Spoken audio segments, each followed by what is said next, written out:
every moment, greatness awaits.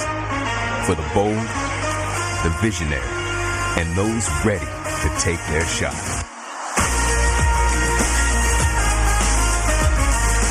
Here, we don't chase success. We define it.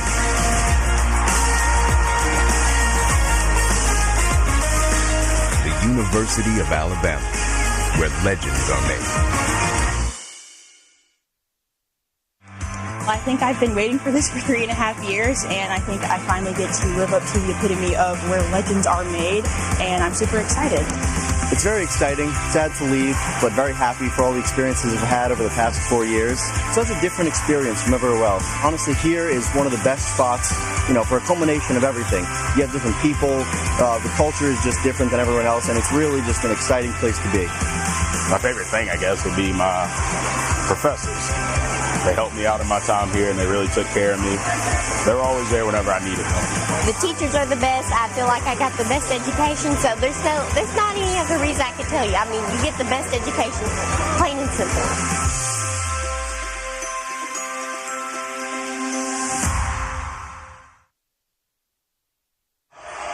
Here we go. 3-point game in overtime. Morrow's got it. LSU's got to get a shot. Williams wants it. Well, this could be the last time that the Alabama Crimson Tide play women's basketball at Coleman Coliseum this season. These final 2 games for the Crimson Tide are critical. I want to make 3 points today. I think the most important aspect, our players, our current players, doing everything that we can every single day to invest in them at the highest level. So building that fan base and getting out and working hard in the community. I mean, they're going to be the team behind our team. Guys, there's a rich tradition here, and I'm proud to be a part of that. We standing on business, hey, we standing on business. Hey, there's an opportunity out front. Answer the call, do the call the right way. You rebound, you play hard, do it for 40 minutes. Let's go. Play it for the Lord. Let's go. Stand on business. Get on 3, 1, 2, 3. It's a 3 and gets it. That's a big bucket right there for Diana Collins.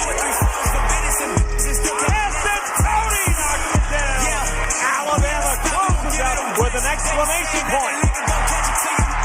Deny, open 3 is good.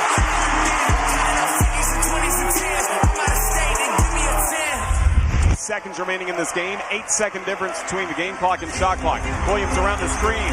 Right elbow jumper is good. That ties the game at 79. Hey, we want to take the last shot. Where do you go with the basketball? Leah Nye's been your top scorer, but she's fouled out. Other scorers in this game, Sarah Ashley Gardner. Back to Green, long-range 3 is perfect! At 82-79 with 4:13 to go in overtime. By NASCAR. Here is Gardner driving, left side layup, up and in. Crimson Tide back in front, 84-82 to Barker. Barker attacks the paint, spins, puts it up, puts it in. Sarah Ashley Barker to Barker. Barker against Johnson. Block foul called on Johnson, and that is her 5th foul. So Barker called for a foul after the review as well. So with that, that would be her 5th foul. Christy Curry can't believe it, putting her hands on her face. Christy Curry having to be held back by her assistant coaches as well as the player that was fouled out with that intentional foul, Sarah Ashley Barker. We got one stop regardless of what happens. Shot clock at 10, it's Williams. Guarded by Weathers. Cody comes out. Williams to the basket. Good defense by Alabama. They get the stop. They've got possession, and Morrow gives the foul with 4.1 to go. Green's played big here tonight.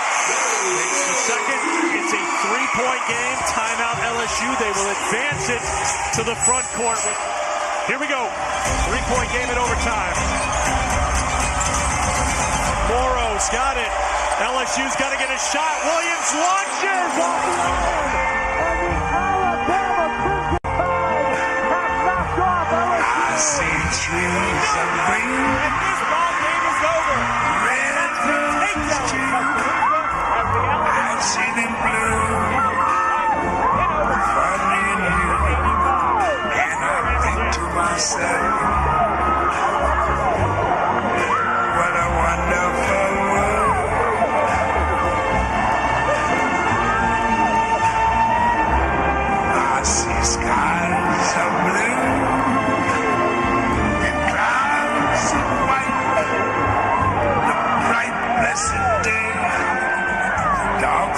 night, and I think to myself, what a wonderful world.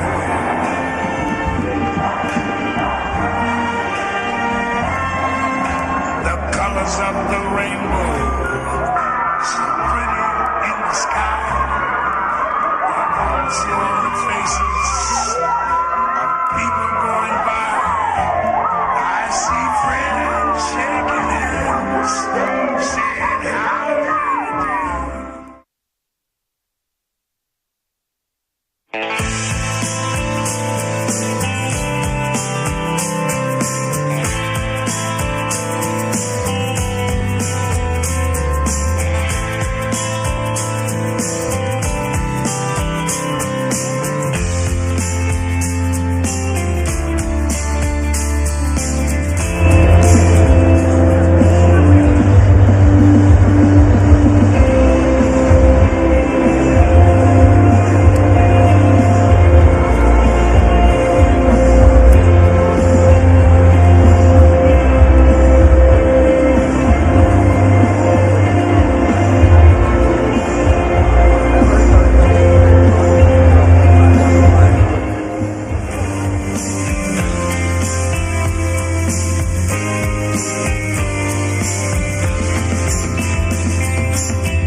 I actually wanted to be a doctor since I was 4 years old. My parents were also very supportive growing up. Dad was the one that really pushed me to challenge my academic initiative, but one main thing that he really valued was being able to really understand and being able to teach it to others. He says if you can teach a concept, you know the concept. And my mother definitely pushed me to be emotionally competent, where I was really understanding other individuals. As a physician, you're not only caring about the well-being and the physiological aspects of a patient, another individual, but you're also molding and forming a meaningful and a genuine relationship. That's really the initiative and the kind of why behind why I pursued a career in medicine.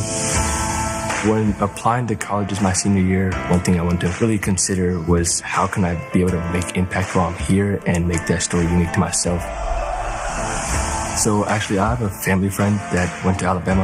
I'm from Northeast Tennessee. I realized that I was looking at more in-state schools. Once I realized that Alabama was an option, I went ahead and started reaching out to the office here. One major factor I wanted to consider was the opportunities to take on leadership roles. Of course, with the student organizations that we have and the multiple different offices on campus, there was many different areas where I can get involved in. That was something that I found very important, not only my academic interest, but my student involvement and community interest. From the beginning, I wouldn't say Alabama was on my radar, but looking back, it was definitely worthwhile. My first lab experience was here on campus, and I joined a project my freshman year studying how traumatic brain injury actually affects the reward signaling pathway in the brain, and we utilized fish as a model organism. After finishing that experience summer of my freshman year, I got the opportunity to take on my own project studying how muscle physiology actually provides varying levels of behavior and performance abilities within fish.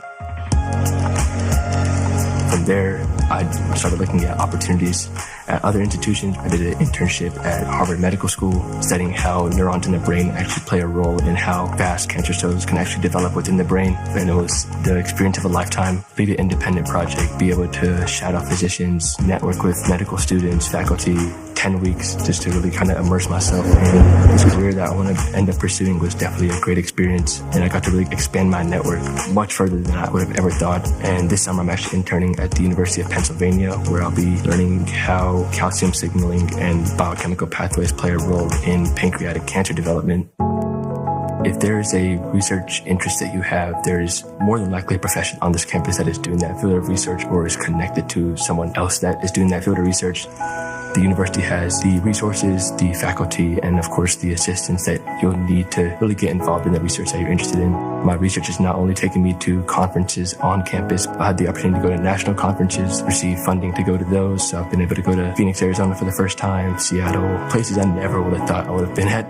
Being able to get a combination of great academics, well-funded and well-accessible research, and infinite amount of extracurricular opportunities and involvement that you can really pursue what you want, but also be confident that you're doing the right amount of everything to ensure that you make it to the end goal, which is, of course, applying to med school and being admitted.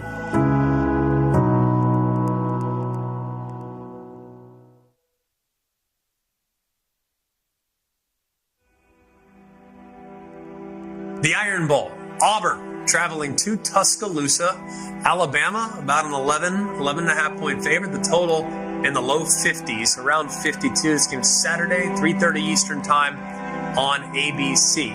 The Crimson Tide have won 4 straight against the Auburn Tigers. That's their longest win streak against Auburn since winning 9 in a row from 1973 to 1981. You know, Alabama versus Georgia really happened. Alabama versus LSU really happened. That's the good news. The bad news is Alabama versus Vandy happened. Alabama versus Tennessee happened. Alabama versus Oklahoma happened. So that's in the past. The future is the Iron Bowl. You barely escaped last year with a 4th and a mile.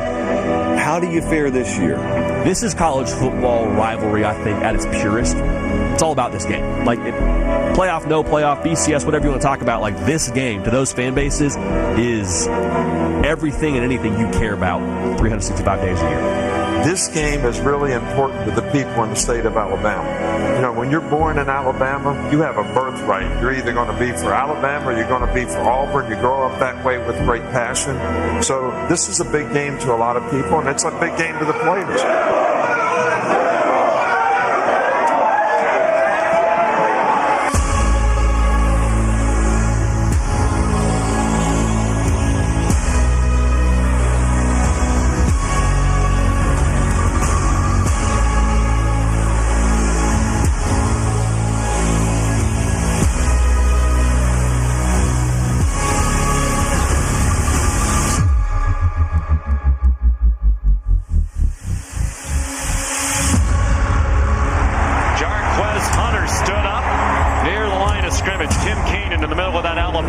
defensive line. And it's a 3-and-out for Auburn. Bourne kept it and got dumped by Quay Roussaw. 2 wideouts left, 2 right. Thorne gets the snap, fires it right side, catches, made, and dropped. Great hit delivered by Alabama. Oh, Malachi Moore, a big, big hit, knocking the football loose from Rivaldo Fairweather. It's a 39-yard drive. Snap a little high, spot is down, kick is wide left. He hooked it.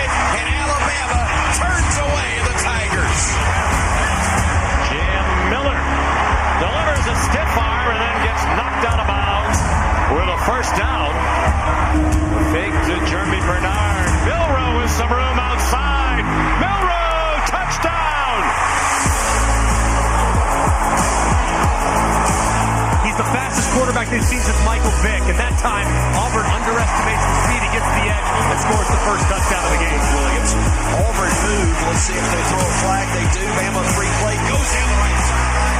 Catch is made. Jeremy Bernard. That alone is enough for a first down. And boy, Bama took advantage of the freebie run. Hunter, the running back, exploded to Hunter on a huge hit by Malachi Moore. Short throw, Robbie Oops. Here's another throw to a tight end, Josh Cuevas. Milrow was under center. Milrow, King, touchdown.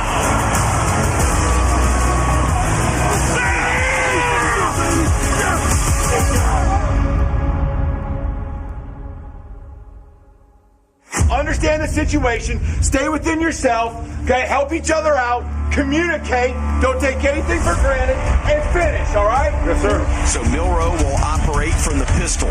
They'll swing it out to Ryan, trying to set up a screen. Makes one man miss. Gets to the 30. Gets to the 35. Great first down pickup for Alabama. Play action. Milrow fires it left side. Gets it into the hands of Bernard. Missed tackle.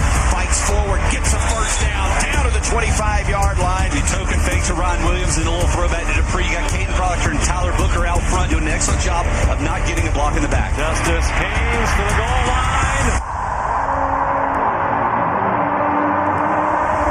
Touchdown, Alabama.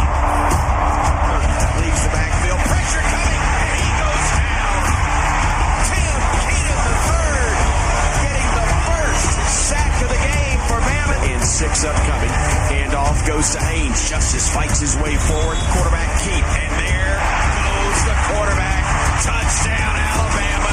Jalen Milrow, a 17-yard keeper, and the Tide adds to its lead, 27-6 with 6:54 to go.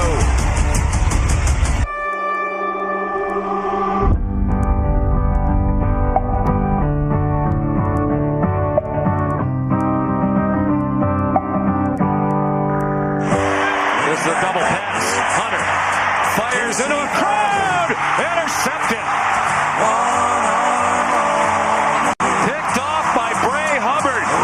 The ball is out. It's an incomplete pass. Monty Jackson knocked it out. Down, and he goes down at the 30-yard line. Clock under 3 minutes now. Bray Hubbard making the stop. Tigers looking. Thorne stepping up in the pocket. It surrounds him. He bounces free left. Squares his shoulders. Throws downfield. It's picked off. It's picked off. Intercepted Alabama. Intercepted right around the 38-yard line. Alabama picked Xavier. Parked in a holler needs a mountain moonlight. Hold her up tight. Make a little loving. A little turn it up and all the Mason. It's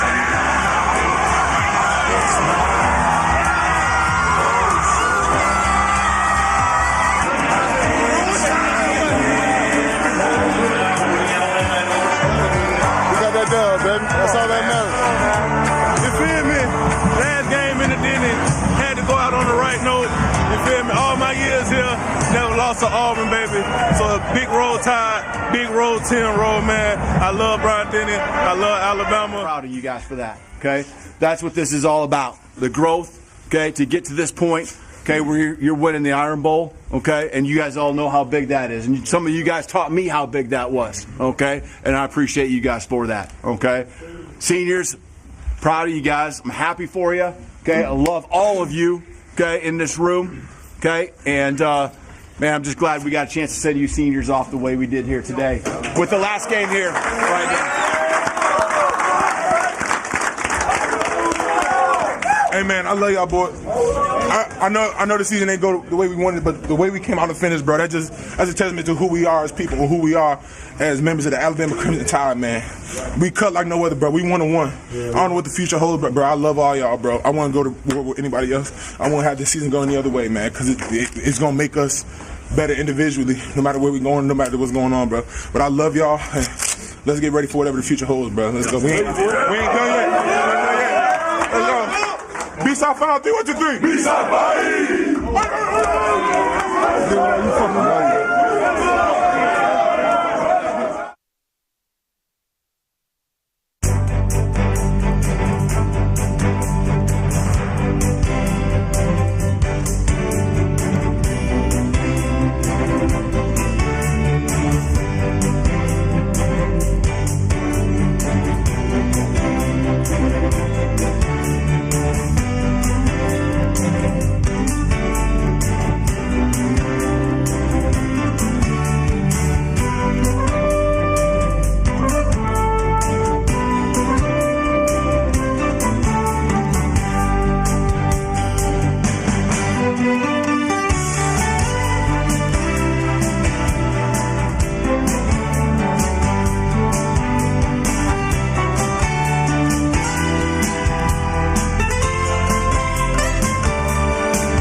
do it. You play the guitar on the MTV. That ain't working, that's the way you do it. Money for nothing and your tricks for free. Now that ain't working, that's the way you do it. Let me tell you, damn guys ain't dumb. Maybe get a blister on your little finger. Maybe get a blister on your thumb. We got to install microwave ovens, custom kitchen deliveries. We got to move these refrigerators. We got to move these color TVs. To the little faggot with the earring and the makeup. Yeah, buddy, that's his own hair. The little faggot got his own jet airplane. The little faggot, he's a millionaire. We got to install microwave oven, custom kitchen deliveries. We got to move these refrigerators. We got to move these color TVs.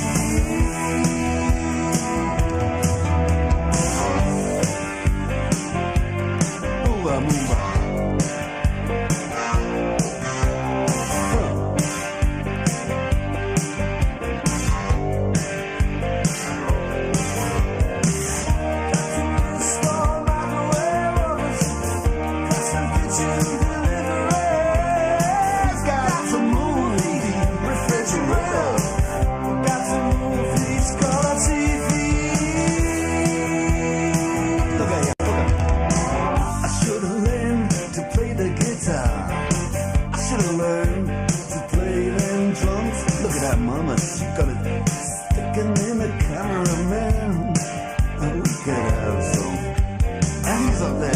What's that?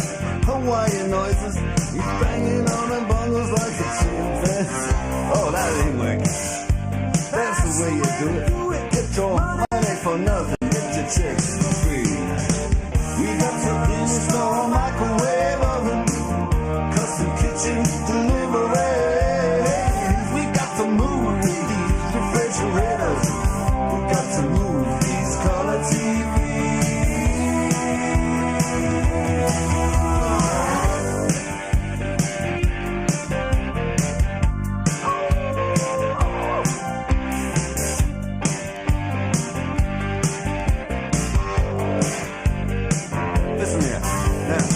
That ain't working.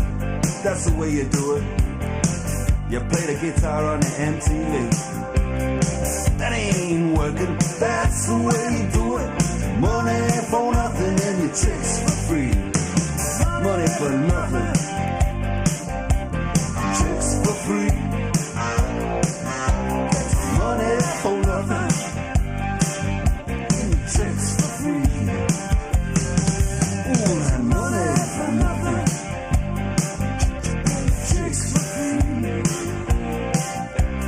Money for nothing.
Well, good evening.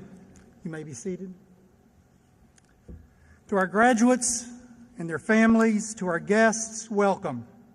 This evening marks a moment of both celebration as well as distinction. We're especially honored tonight by the President of the United States, whose participation in tonight's ceremony adds historic significance to this moment.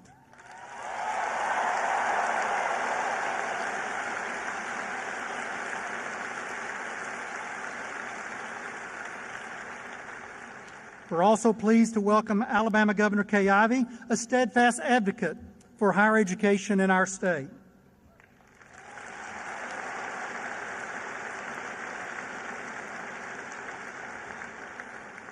We're also privileged to be joined tonight by members of the Board of Trustees of the University of Alabama, our vice presidents, members of our leadership team, UA faculty, UA staff, as well as distinguished guests who are seated both on the platform as well as throughout the Coliseum. Please join me in showing our appreciation to each of these distinguished guests for what they do for the University of Alabama, for our students, and helping us to fulfill our mission here at the University of Alabama.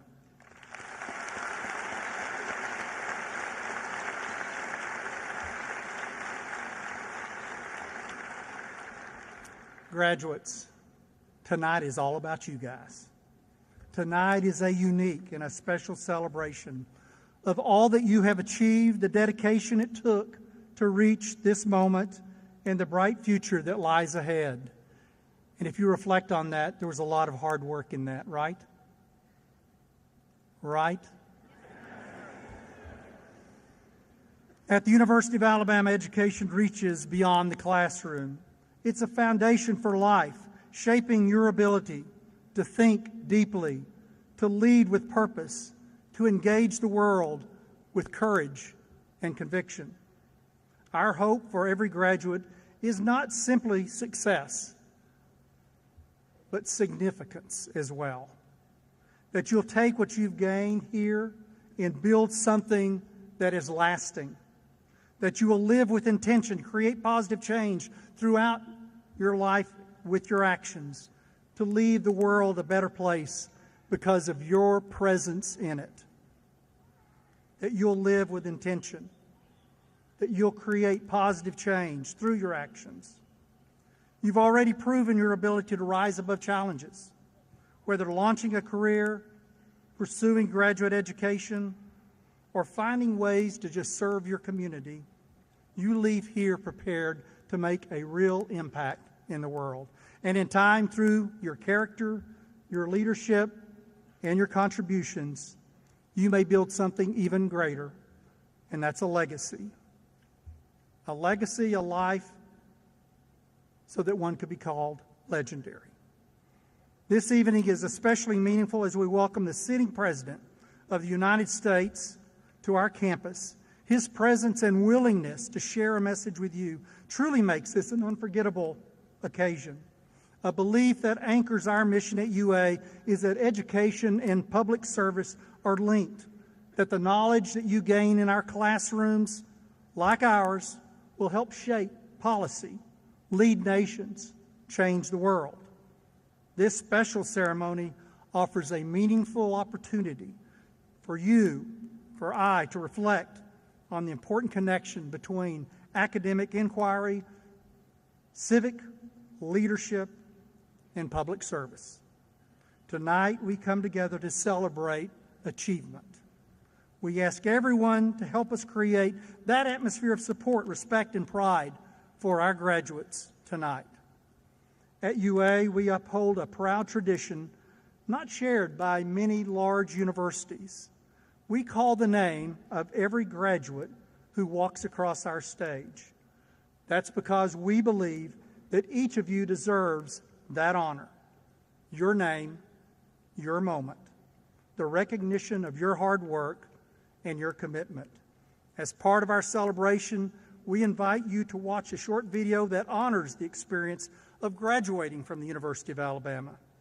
And then I look forward to each of you having that moment at the commencement ceremonies tomorrow and Saturday, that opportunity that I'll have to shake each of your hands individually, to congratulate you in person, and to tell you, congratulations, job well done. Thank you.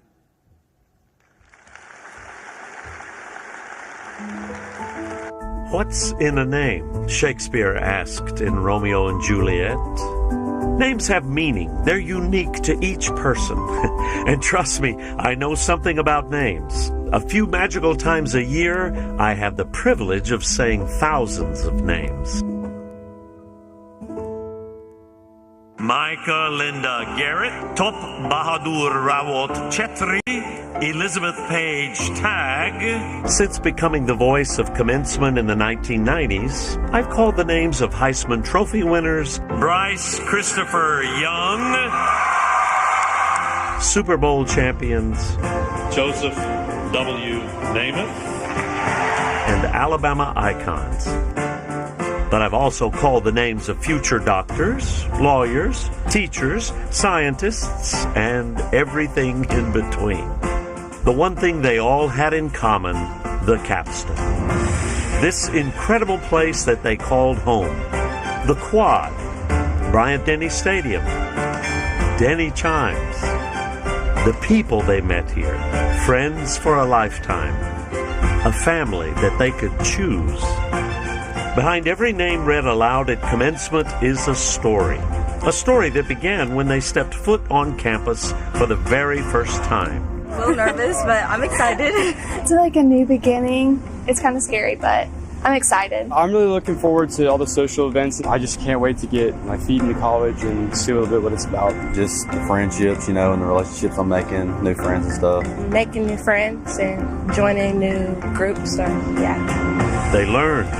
They grew, they cheered, and they changed.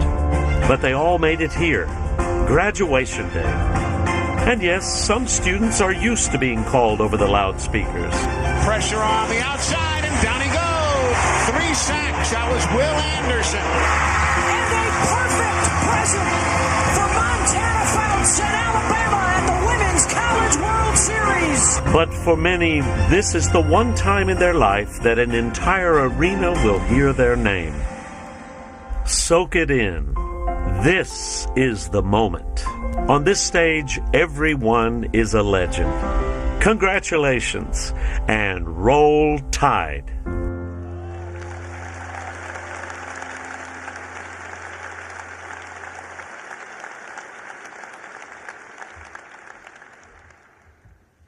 Good evening, everyone, and roll Tide. I'm Dr. Jim Dalton, Executive Vice President and Provost at the University of Alabama, and it's a privilege to continue this special celebration tonight. To our graduates, it's a meaningful moment to recognize all that you've accomplished, surrounded by those who have cheered you on and believed in you. We're very proud of you. Now, would everyone please stand for the presentation of the colors.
Thank you. At this time, I invite you to remain standing as we pay tribute to our country and to those who have served it. Leading us in the Pledge of Allegiance is SGA President Lucy Bonhouse.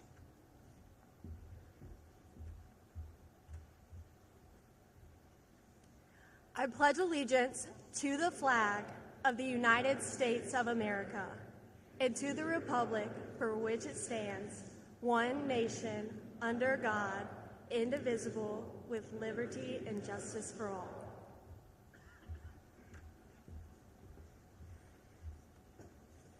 Thank you, Lucy. Please remain standing as University of Alabama student Emily Welker, a performance major, leads us in the singing of the national anthem.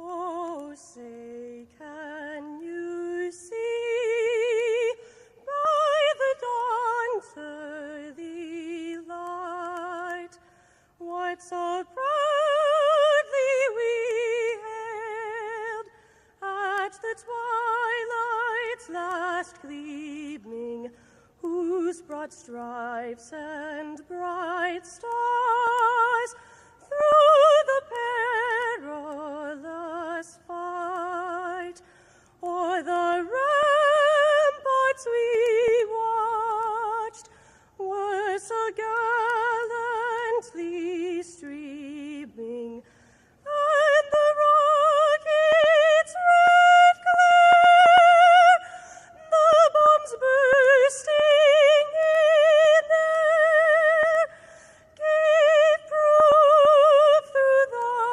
night that our flag was still there. Oh, say does that star-spangled banner yet wave o'er the land of the free and the home of the brave?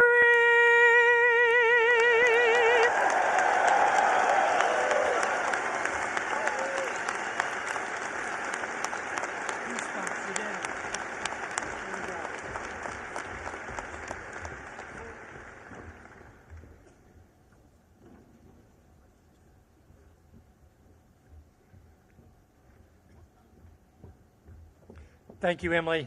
You may be seated. Before we move forward, I'd like to take a moment to recognize a very special group in attendance. We are proud to have members of the armed forces as part of our UA community. Your commitment to duty and sacrifice for others embody the very values we hope all graduates carry with them as they leave this campus: courage, service, and leadership. If you are a veteran or currently serving in the military, graduate, or guest, please stand so we may thank you for your service to our great country.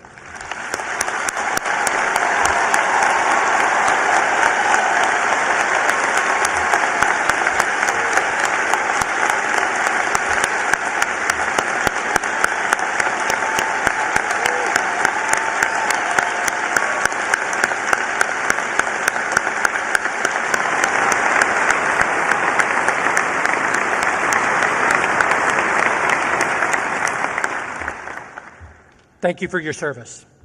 At this time, I'll invite Mr. Chad Tyndall, Chief Administrative Officer for the University of Alabama, to the podium. Mr. Tyndall.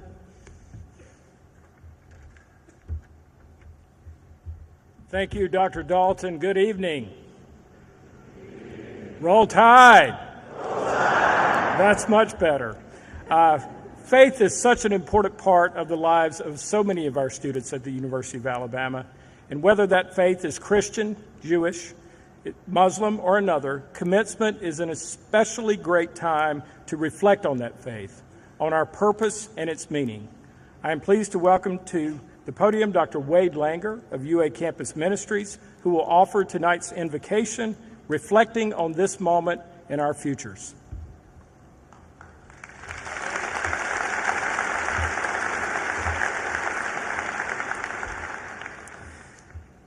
On this day of great celebration, we give thanks. Now, please pause with me for a moment of silent reflection and gratitude.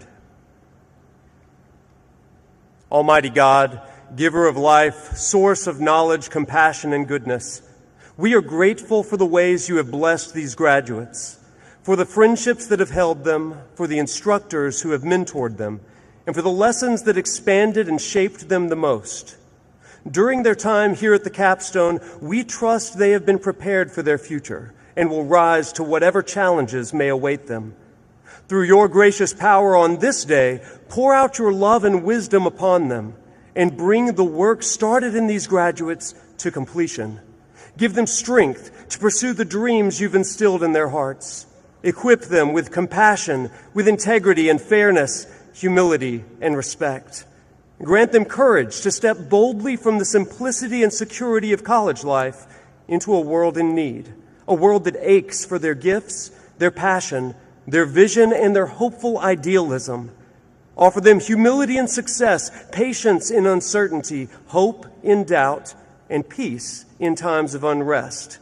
And as they go, using all the gifts you've given them, send them forth from this campus to do all the good they can, by all the means they can, in all the ways they can, in all the places they can, at all the times they can, to all the people they can, as long as they ever can, to remind the world that the worst things in life don't have to be the last things, that there is always, always a reason to hope.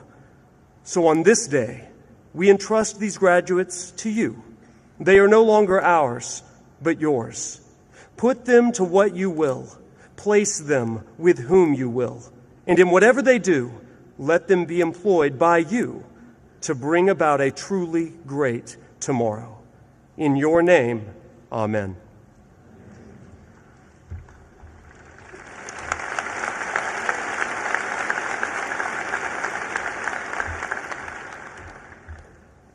Thank you, Dr. Langer, for those words of hope. One of the greatest honors of working at the University of Alabama is witnessing the talent, determination, and heart of our students. Whether they're joining us from Flomaton or Florida, Washington or the Wiregrass, our students are truly the best. And none has shone brighter than the class of 2025.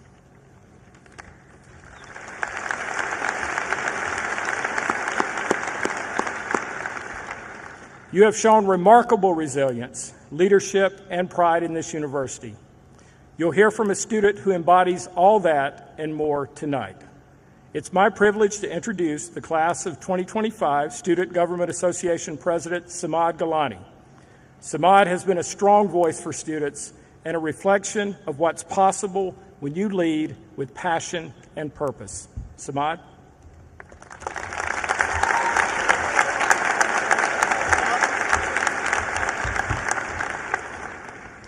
Good evening, everyone. To our families, friends, faculty, staff, and special guests, thank you for being here tonight to celebrate with us. Your support, encouragement, and care have brought us to this moment, and we do not take that for granted. We are grateful to the President of the United States for joining us this evening in selecting the University of Alabama as part of this historic visit to recognize the hard work and potential of our graduating class. And especially to my fellow graduates, congratulations. This weekend, we can truly say we made it. Commencement marks more than the end of our time at the University of Alabama. It marks the culmination of every step that brought us here.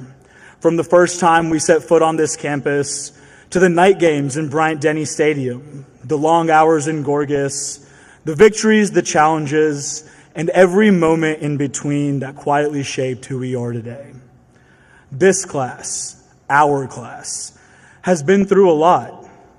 We've seen global uncertainty from a pandemic, rapid change in circumstances that forced us to grow in ways that we never expected. But through it all, we didn't just adapt, we evolved. We grew into leaders, thinkers, creators, advocates, and friends. And we didn't do it alone. As the 113th SGA president for the class of 2025, I've had the incredible privilege of watching your determination and resilience up close. I've watched students launch meaningful initiatives, advocate for their values, and extend a hand to help others rise. We each came to the University of Alabama from different walks of life, different hometowns, different stories, different dreams. The University of Alabama gave us the space to grow, to pursue our education, and to find community within our diversity. I've seen steady leadership, quiet support, and moments when we came together, not because we had to, but because we wanted to. I truly believe that this class represents what it means to lead with purpose. We've learned so much here, but maybe the most important thing is this. Leadership isn't about having the right title. It's about showing up. It's about listening. It's about being the kind of person who makes space for others to shine. And class of 2025, you have done that again and again and again. I also want to take a moment to recognize someone who has quietly shaped this experience for many of us, President Stuart Bell. Dr. Bell, your steady leadership, your humility, and your care for students have left a lasting mark on us all. Whether it be standing at this podium, visiting with students, or cheering us on from the sidelines, you have shown us what it looks like to lead with integrity. On behalf of all of us, thank you for believing in us, in our students, and for making UA a place where we have truly felt seen and supported. As we turn the page this weekend, we do so knowing that our story is still being written. And while it may feel like we're stepping into the unknown, I know we are more prepared than we realized from our time at the University of Alabama. We've learned to adapt. We've learned to lead. We've learned to care deeply and think critically. And now we take that into the world, not just to build our own futures, but to help shape a better future for others. And as proud graduates of this wonderful institution, it is also our duty to give back. Whether we stay in Alabama or take what we've learned elsewhere, we carry a responsibility to be good stewards of our education, to lift others, and to help ensure that the values we learned here ripple outwards. So, class of 2025, I challenge you. Wherever you go next, bring that fire, bring that curiosity, bring the pride that you feel tonight, and let it carry you through whatever comes next.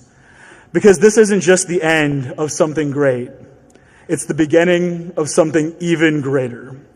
Congratulations, class of 2025. It's been an honor to walk this journey with you. Now, please turn your attention to the screens as we share a special senior tribute video honoring the class of 2025 and the friendships, memories, and milestones that have defined our time at the capstone. Now, if you don't mind, I'm going to go sit with my classmates for this one. And you know I can't end without one last Roll Tide.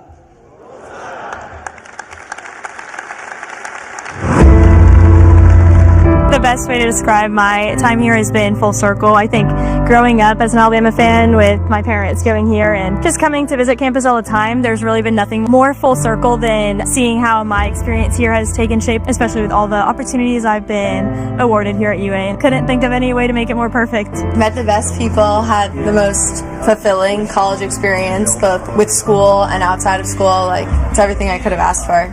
I just feel like I've had such a wonderful 4 years. I've spent many, many Saturdays in this stadium, and so I figured what better way to say goodbye to my time here than in the place where I had the most fun. Best decision I ever made, man. Best 4 years I've had. These kids too. It's been fun. These 4 years really do go by so fast. It feels like yesterday we were moving into our freshman dorm together, and now we're 3 weeks out from graduation. You'll find your area, you'll find your friends. There's space for everybody here.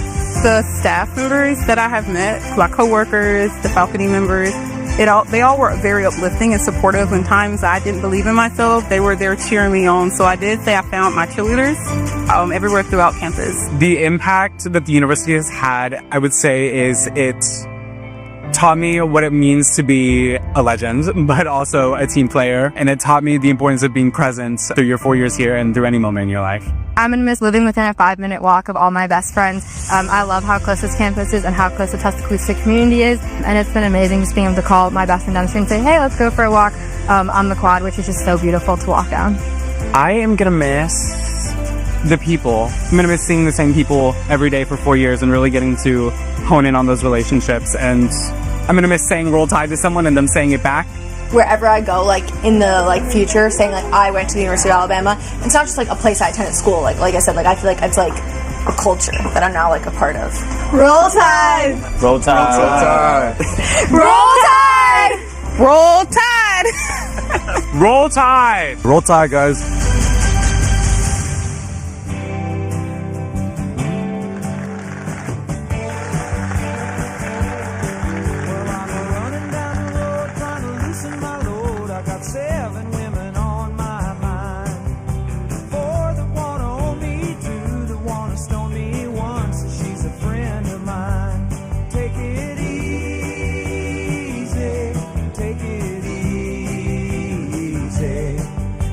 The sound of your own wheels drive you crazy. Lighten up while you still can. Don't even try to understand. Just find a place to make your stand. Take it easy.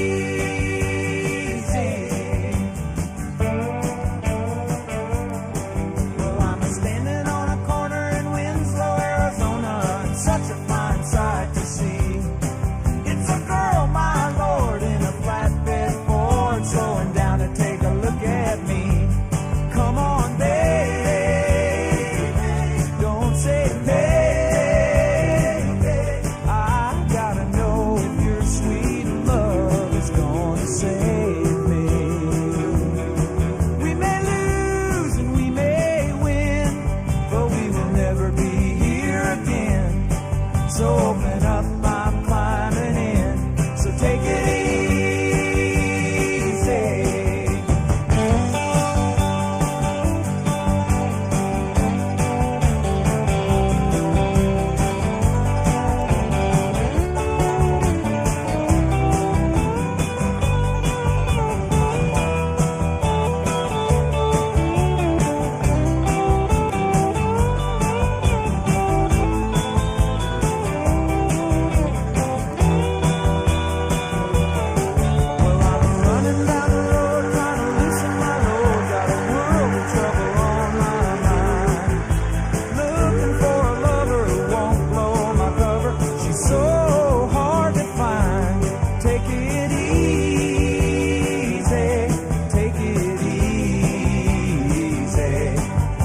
The sound of your own wheels make you crazy.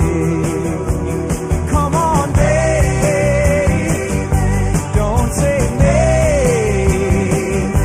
I gotta know if your sweet love is gonna save me.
Summer, you can see it fading fast.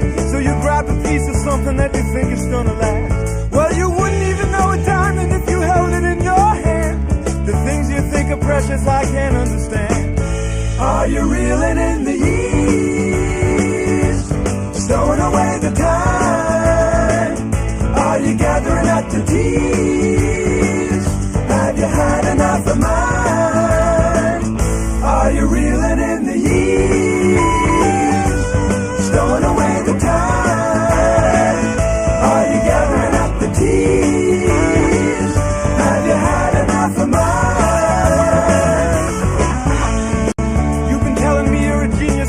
17. In all the time I've known you, I still don't know what you mean. The weekend at the college didn't turn out like you planned. The things that pass for knowledge I can't understand. Are you reeling in the years, stowing away the time? Are you gathering up the tears? Have you had enough of mine? Are you reeling in the years, stowing away the time? Are you gathering up the tears? Have you had enough of mine?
Joe and Bobby Sue, two young lovers with nothing better to do than sit around the house, get high and watch a tube. And here's what happened when they decided to cut loose. They headed down to old El Paso. That's where they ran into a great big hassle. Billy Joe shot a man while robbing his castle. Bobby Sue took the money and run. Go on, take the money and run. Go on, take the money and run. Go on, take the money and run. Go on, take the money and run. Billy Mack is a detective down in Texas. You know he knows just exactly what the facts is. He ain't gonna let those two escape justice. He makes his living off of the people's taxes. Bobby Sue, whoa, she slipped away. Billy Joe caught up to her the very next day. They got the money, hey, you know they got away. They headed down south South and they're still running today. Saying, go on, take the money and run. Go on, take the money and run. Go on, take the money and run. Oh, Lord. Go on, take the money and run.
don't you cry no more.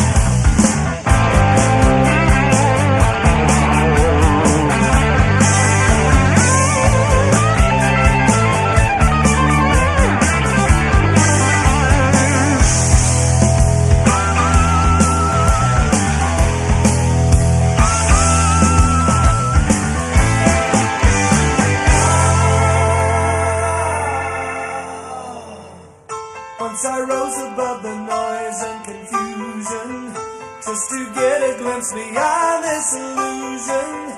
I was soaring ever higher, but I flew too high. Though my eyes could see, I still was a blind man. Though my mind could think, I still was a madman. I hear the voices when I'm dreaming. I can hear them say, carry on my wayward son. There'll be peace when you are done. Lay your weary head to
That's a title reserved for a select few. It's not given, it's earned. Through hard work, grit, perseverance, the standard is excellence. For those who inspire us, shape our world, and make us think differently. Here, we walk in the footsteps of champions, joining a community that will take us further, faster.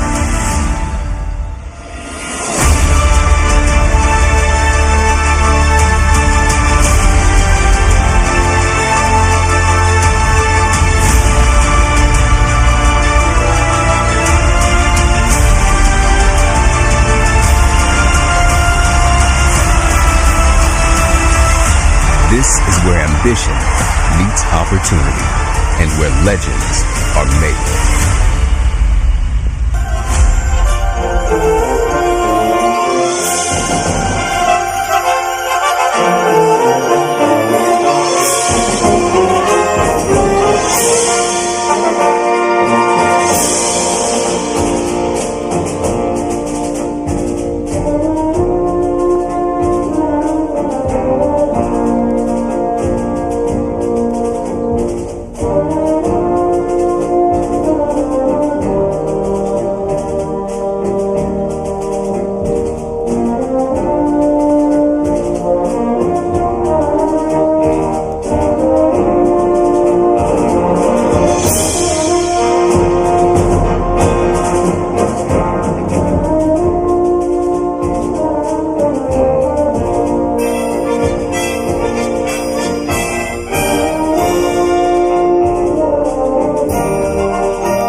Please welcome back to the stage the 29th President of the University of Alabama, Dr. Stuart R. Bell.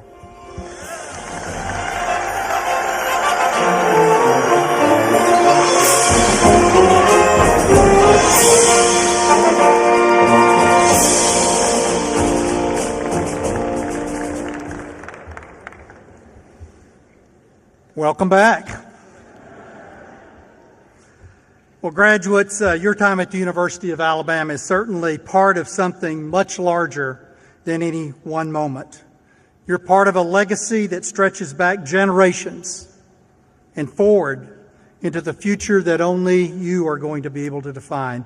And tonight, let's just say it's not over yet. Let's make some more memories. Some very special guests are about to take the stage, an individual who has left a lasting mark on this university and whose presence tonight truly makes this celebration unprecedented. But before they join us, I do want to take a final moment to say something from the heart, and that is thank you. Thank you for choosing Alabama. Thank you for your work, your energy, the late nights. Graduates, were there any late nights? Roll Tide. And the leadership that you have shown on this campus and beyond. You have made an impact. You've built a community. You have raised the standard, and tonight we celebrate with you, class of 2025. It's now my pleasure to introduce someone who needs no introduction to Alabama fans. Coach Nick Saban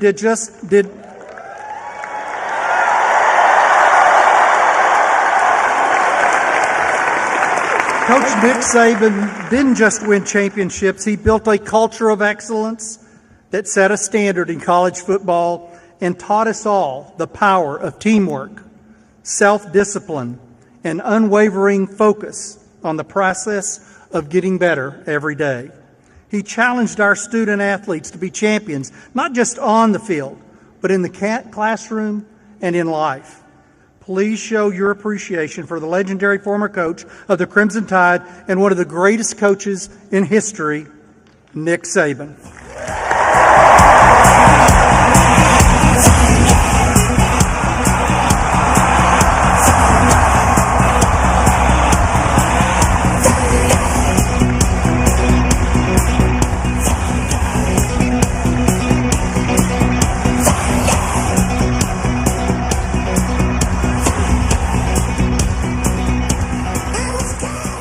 Thank you so much.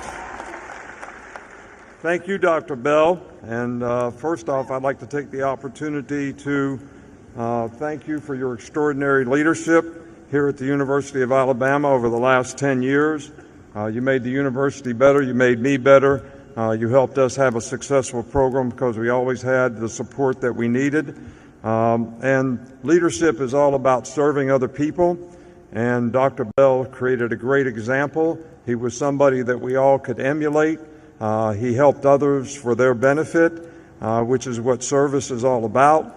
And, you know, his integrity, humility, and unwavering focus to the students here is something that is unprecedented. So I would like to get a round of applause for Dr. Bell for 10 years of tremendous service to the University of Alabama.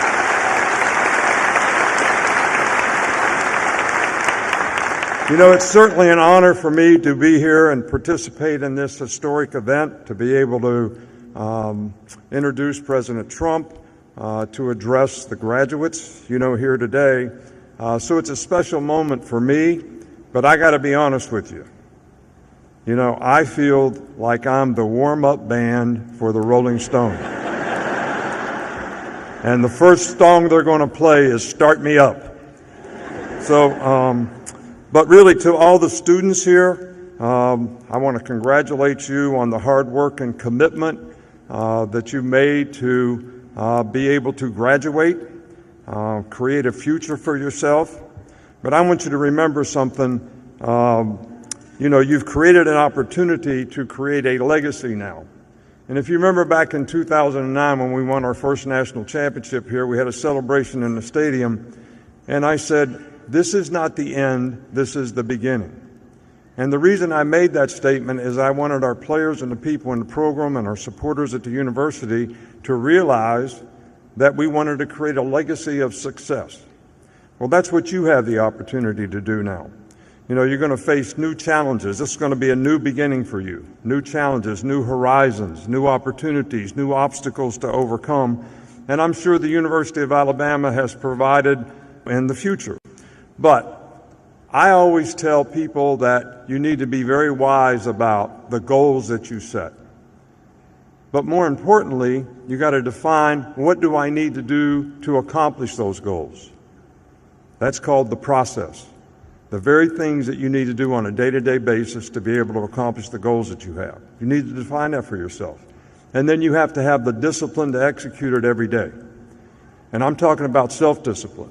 Because we make hundreds of decisions every day that come down to two questions. Here's something I know I'm supposed to do that I really don't want to do. Can you make yourself do it? On this hand, there's something you know you're not supposed to do, but you want to do it. Can you keep yourself from it? If you can make those choices and decisions the right way, you'll be able to always make progress toward the goals and aspirations and things that you want to achieve. So making the right choices is very, very important. You know, when you embark on this journey, there's three things that I think always help me. First of all, have compassion for other people. Treat people like you would like to be treated. Treat people nicely on your way up. You might meet them on the way down. So it's nice to be important, but it's also more important to be nice. So that was the first thing, compassion for other people. The second thing is be responsible for your own self-determination. You got to earn it. Don't look at somebody else. Don't blame somebody else. You be responsible for your own self-determination and have accountability for what your job is and what you need to do. And the last thing is, it's not about beating the other guy. It's not about being better than somebody else. It's about you being the best that you can be. You know, we won 26 games when I played Pop Warner football in a row. Then we won 30-some in high school in a row, and it was never good enough. And I could never understand that. But my dad said, it's not about beating the other guy. It's about you being the best that you can be at whatever you choose to do. And I'm going to leave you with this. The first speech that I gave in 17 straight years here was I used to get the players to understand how important it was for them to be their best. As I paraphrased Martin Luther King's old street sweeper sermon. And he started out saying, there's only one guy in the green stamp store at Montgomery, Alabama that I'll let shine my shoes. Because the pride that guy has in shining shoes and the smile he gets on his face when you told him he did a good job. Then he goes on to say, if you're going to be a street sweeper, be the best street sweeper in the world. Sweep the streets like Michelangelo painted a Sistine Chapel, like Shakespeare wrote literature. Let him put a sign up that says the best street sweeper in the world lives right here. And if you do that, you accomplish the best there is in life, knowing you did your best to be the best you be, no matter what you choose to do. So, from Terry and myself, Miss Terry and myself, we want to congratulate the 2025 graduating class of the University of Alabama and wish you the very best in the future.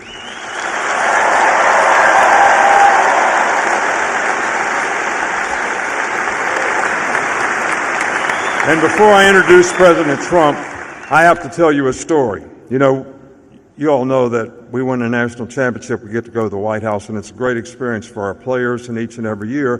When we won in 2017, President Trump was there in 2018, very gracious host, and he's the first president that invited us to come in the Oval Office. So I take the three captains in the Oval Office, and the president's really nice to everybody, and he's got this very big, good-looking, auspicious box on his desk that has a red button on top. And one of the players said, "Is that what you launch the missiles with?" And he said, "Well, push it and find out." Player said, "No, I don't want to do that." He said, "Oh, go ahead, push it, see what happens, find out." So Rashawn Evans finally got the guts up, went over, pushed the red button. Some lady came in with a Coke on a tray. So I really want to express my appreciation to President Trump for choosing the University of Alabama for his commencement address and making time to speak to our graduates. Now it is my distinct honor to introduce our next speaker. Please join me in welcoming the 45th and 47th President of the United States, Donald J. Trump.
Thank you, Coach.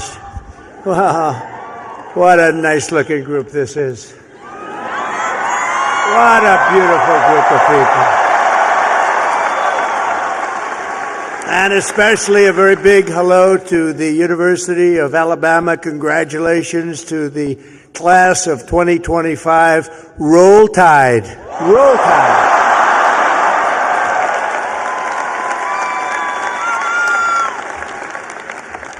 There are things that happen in life that are very important, and you always remember where you were when they happened.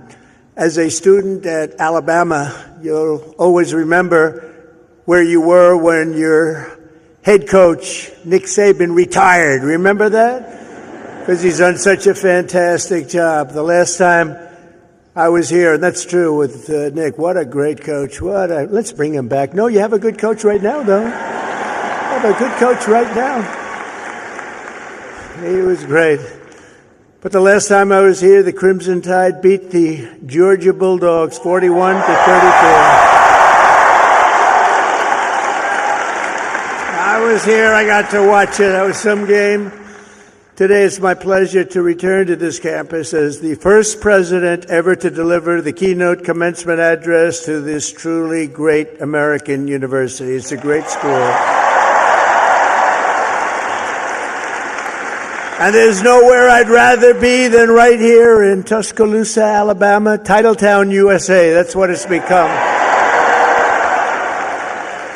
And I love this place. Maybe it's because I won Alabama by 45 points. Could that be the reason? 45? You know, the way they say, the polls have closed in Alabama. Trump has won Alabama immediately. It was very quick. It was very, very quick and nasty. That's what we like. They put all 7 of your commencement ceremonies. I don't know if you know this, but they put them all together first time ever, so I better do well, or I'm in big trouble. But I want to thank President Bell for his 10 years of distinguished service, highly respected gentleman, but 10 years of service to this great university, overseeing the education of 100,000 proud Alabama graduates. That's something to have on your record. I also want to thank Alabama Governor Kay Ivey, who's here with us, and she's a fantastic. Where is she? She's around here someplace. She's here. I just took a picture. I said, you're doing a great job, along with the very wonderful man, a friend of mine, Senator Tommy Tuberville. Where's Tommy?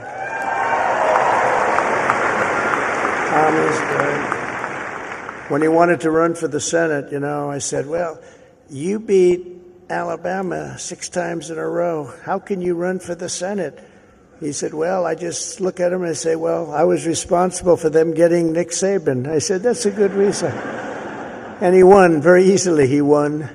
But I'll never forget that. Thanks also to a wonderful person, Representative Lisa McLean, a great person, great, highly respected. Gary Palmer, Robert Adderholt, Dale Strong, Ronnie Jackson, Ralph Norman, along with Lieutenant Governor Will Ainsworth, Alabama Attorney General Steve Marshall, Alabama Secretary of State Wes Allen, great people, Alabama Senate President Pro Tem Garland Gudger, Chancellor Sid Trant, and members of the University of Alabama Board of Trustees. But most importantly, and they would agree with this, let's give a big round of applause to your incredible parents, grandparents, and family members.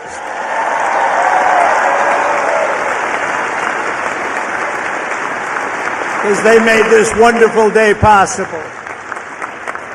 Oh, you're great. Without them, it doesn't happen. Without them, you probably aren't here, and you wouldn't have that big, beautiful smile on your faces. This year, the graduating Alabama class of 2025 has over 6,600 graduates. You're the largest class in school history. Among your ranks are among the 800 first-generation college students and nearly 3,000 students from right here in the great state of Alabama. Amazing. And this class also includes many Rhodes Scholars, Goldwater Scholars, 213 Merit Scholars, and over 1,500 students graduating with red caps. You know what that signifies? 4.0 GPA. That's a lot of students. That's a lot of students.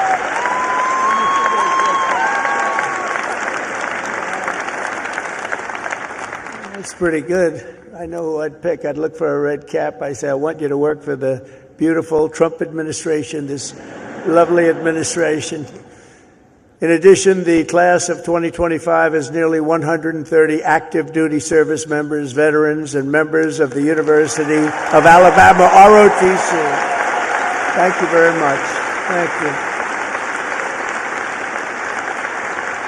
Everywhere you look, you can see the fierce spirit of this school, but nowhere more clearly than in your world-class athletics. There's nothing like it. Probably there's no school like it. That's why I would like to recognize the 11 graduating seniors on the University of Alabama football team. Where may they be? Where are they? You just have to look, and they're about a foot taller than everybody else. Oh, great. Thank you very much. Congratulations. Great season. Thank you. Thank you. Great season. There's something truly special about the players, coaches, and the fans who pack the stands at Bryant-Denny Stadium and proudly sing Dixieland Delight. We like that. Alabama has changed college football forever and inscribed into the history books the names of Bear Bryant, Joe Namath, 4 Heisman Trophy winners, and, of course, the great Nick Saban.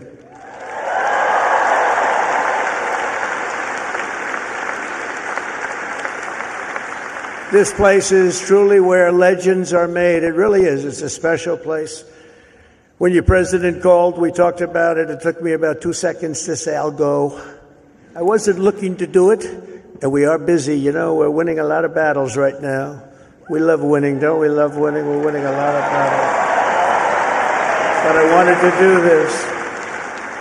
For the University of Alabama, good isn't good enough, tough isn't tough enough, and great isn't great enough. The Crimson Tide does not rest, does not quit, and does not stop winning until it's all time. You know, it's all time. You're always winning, and you're going to keep winning. That's why the University of Alabama football team has won more games in the last decade than any college football team in America. That's not bad.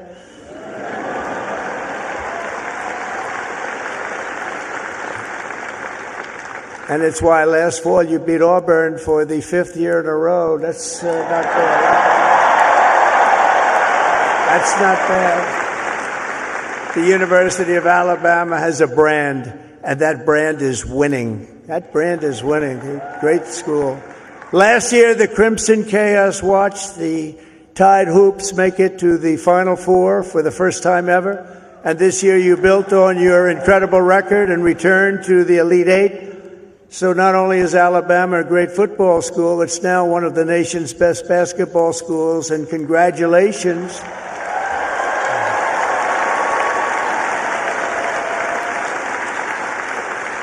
And I love sports, and I think I should have come here. I think I should have come here. Congratulations as well to the women's track and field team for winning 2 SEC titles this year. That's something. As long as I'm president, we will always protect women's sports. Men will not play in women's sports.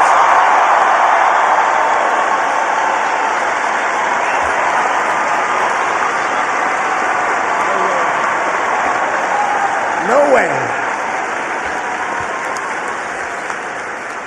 They say that's an 80-20 issue. No, it's a 97-3 issue, I think. No, men will not be playing in women's sports. I said that, and I classified it with a very powerful executive order. As you know, it's done. The class of 2025 was the first to enter the halls of this university in the aftermath of COVID-19. Following a difficult senior year of high school, many of you came here to Tuscaloosa from around the country, and for the very first time, you experienced something called freedom. You had freedom. So let's give a big round of applause to the leaders of this state who chose liberty over lockdowns. They did. They did a good job.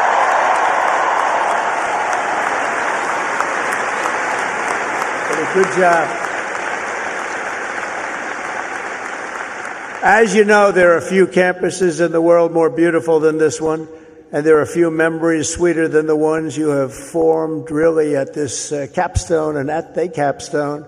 You'll miss the beautiful sounds of Denny chimes, the excitement of lining the Walk of Champions, the Saturday tailgates at the Quad.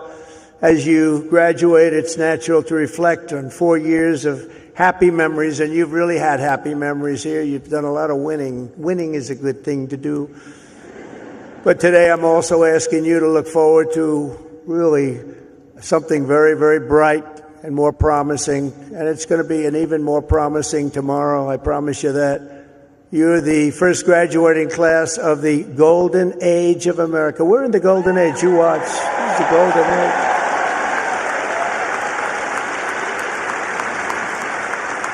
This is the golden age. We've done things that nobody thought possible. 100 days yesterday, 100 days, and we've done things that nobody thought even possible.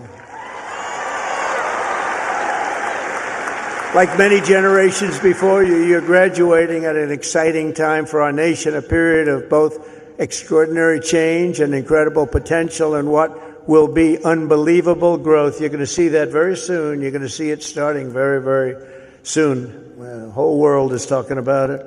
Our country has always been defined by its ability to reform and reinvent itself, to meet the challenges of the next era. The last 4 years were not good for our country, but don't let that scare you. It was an aberration. We're run by people who truly at that time, 4 years, we were run by people that didn't have a clue. They didn't have a clue. I'm trying to be nice when I say it that way. They allowed our beautiful USA to be laughed at, scorned, and taken advantage of by everybody. We were ripped off on trade by nations all over the world, both friend and foe, and oftentimes a friend was far worse on trade than the foe. But those days are over. You're at the start of something very, very big. You're going to see that very soon. Now, exactly 250 years after the first Patriots stood and fought at Lexington and Concord, we're in the midst of another kind of revolution, a revolution of winning and a revolution of common sense. Common sense.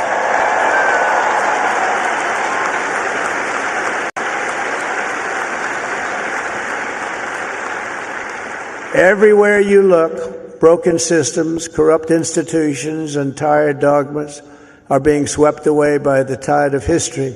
Ancient wisdom is being rediscovered, and the best and strongest traits of America are coming back for all to see, bigger, better, and greater than ever. Coming back, and they're coming back fast. The spirit of our age is one of boldness, vigor, ambition, and adventure, and it's exciting to be you and young.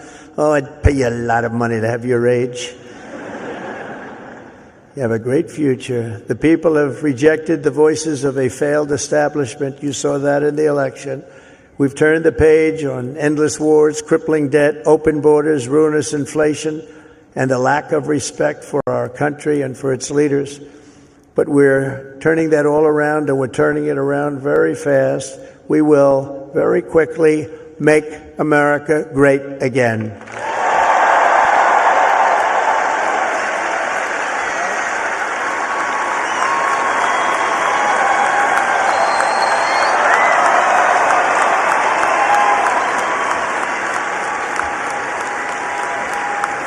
This week, we're celebrating the most successful first 100 days of any presidential administration in the history of our country, and we've been given a lot of credit for that, but 100 days does not a full term make.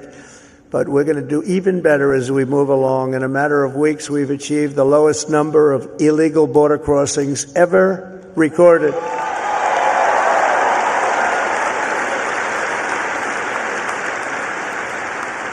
And you've seen it, hundreds of thousands of people pouring into our country from prisons, from mental institutions, from gangs, and all over the world, not just in South America. You'd see hundreds of thousands of people pour across in one day. You know what we had just recently? Three.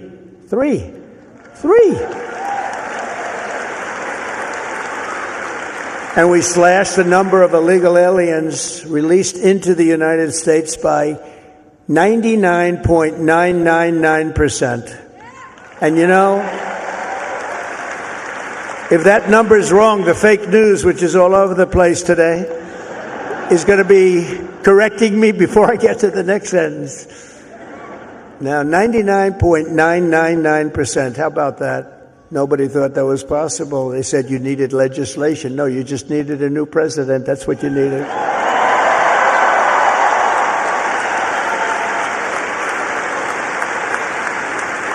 But despite the tremendous success, as you've been reading, the courts are trying to stop me from doing the job that I was elected to do. We won by millions of votes. We won all 7 swing states, 7 out of 7. We won 312 electoral college votes. They said, 270 would be great. We won 312 and 2,750 counties versus 525 counties throughout the nation. That's why when you look at a map, it's all red. It's all red. Every inch of it is red, a little couple of blue dots. But they have to let us do the job that the voters want us to do. Judges are interfering supposedly based on due process, but how can you give due process to people who came into our country illegally? They want to give them due process. I don't know. We've created 350,000 new jobs and brought core inflation down to its lowest level in many, many years. Energy is down. Look at your cost of energy, way down. Groceries are down. Even eggs are down. Remember I came in? Remember I was here a week and they started screaming at me, the fake news. Egg prices have doubled. I said, I just got here. I've been here for 4 days. I said, tell me about egg prices. They've doubled. Well, they didn't double under me. I just got there. And we did a great job. We brought down the cost of eggs. In fact, they said you won't have eggs for Easter. They wanted to we have a big Easter egg hunt at the White House. You saw it just take place. And they thought we should order thousands of plastic eggs. Plastic. I said, no, we'll do it. And we straightened out the egg situation very quickly. Our great Secretary of Agriculture did a fantastic job. And we had so many eggs, we didn't know what the hell to do with them. And prices of eggs have gone down 87% since I took office. That's something, right? But the price of food has gone down, and mortgage rates are down, and gasoline prices just hit $1.88 a gallon in 3 states. Can you believe it? It was at $3.50. It was at $4. We're drilling. Oh, we're drilling. You know, drill, baby, drill, right? We drill, baby, drill. We do that. We got it down. We have it going good. And, you know, when energy drops that much, you don't have much inflation. It's hard to have inflation. It was just announced that in the first quarter, investments in the United States are up 22%, that we're leading the whole world in investment. Everybody's pouring into our country with big dollars. And it's all about November 5th, the November 5th election, and tariffs and incentives that we've given that are going to make this country so much richer. We have $36 trillion in debt. That's going to start to come off. It's going to come off rapidly, but we'll be over $8 trillion in investment, with Apple and others investing $500 billion each. We've never had a period of time in 2 months, because we're here for 3 months, a little bit more, but give me a break for the first month. You know, had to get a little acclimated, had to see where the enemy lies, because they're already looking to impeach Trump. You know, these crazy people. Let's impeach him. For what? We don't know exactly, but we'll try it. These people are crazy. So we had to, get our bearings for the first couple of weeks. So in 2 months, we had over $8 trillion, think of it, committed. Nobody's ever seen anything like it. There's never been anything like it in any country at any time, and it's all because they want to avoid the tariffs. We want to get here fast. And I said, a number of times, tariff is the most beautiful word in the world, and I got absolutely decimated by the fake news. They said, what about love? What about your wife? What about your parents? What about religion and God? So I said, all right, it's the 5th nicest word I've ever seen. And since I've done that, I've been in good shape. Nobody's bothered me. They've been very nice. So it's the fifth most beautiful word I've ever heard. But it's making us very rich, and you'll be seeing the results pretty soon, sooner than most people think, because that's what other countries have been doing to us, just so you understand. They were tariffing the hell out of us. We couldn't sell cars in Europe. We couldn't sell cars in China. We couldn't sell cars in Japan or anywhere else. We couldn't do anything. And all we're doing is we're doing it to them, but we're doing it much better. And the U.S. military is suddenly seeing its best recruiting numbers ever. We've never had numbers like that.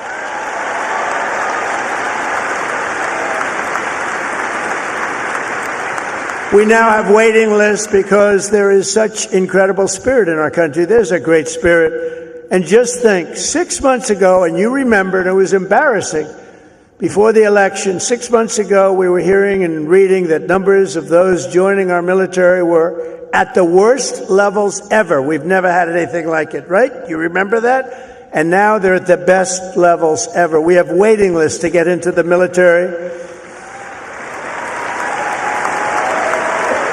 We couldn't fill the positions, and that included in our police forces, our fire departments. We love our fire departments also. We can never forget our fire departments. But our police forces were begging for help. And now they're brimming over with people and applicants, and they're getting great ones. It's amazing what's taken place, and that's really the spirit. Each of the graduates in this arena will soon have the chance to help lead this project of national renewal. And that's what it is. It's a national renewal. We suffered so badly for 4 years. We had one of the greatest economies. We actually had the greatest economy in the history of our country during the first term of Trump. And then we got hit hard with inflation. During the Biden economy, it was horrible. We were hit so hard. The worst probably ever. They say 48 years. We'll accept that. But I would say ever. You'll embrace this moment, and you'll step forward with strength and grit, faith and patriotism to put America on a new trajectory for your children. And then you'll take your place among the greatest generations in the history of our country. I think you have a chance to be the greatest generation in the history of our country, because we're turning it around, and you happen to be available. You're available.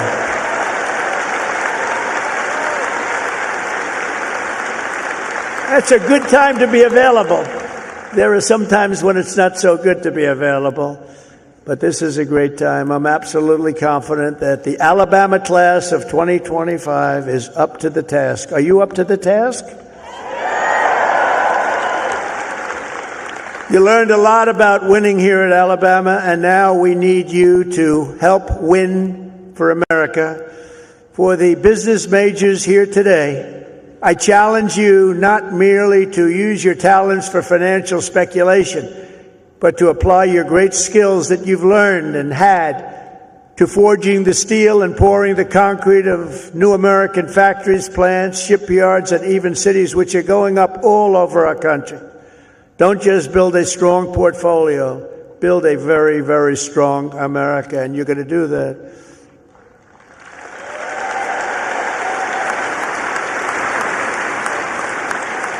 To the engineers, brilliant you are, technicians, scientists, and math majors, we need your Alabama spirit and competition to keep our country at the forefront of every single domain.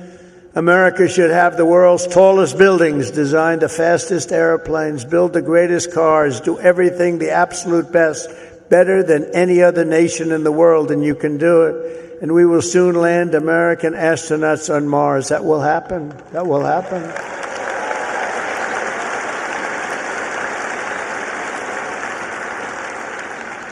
In every field you have studied, there are problems to be solved and breakthroughs to be made.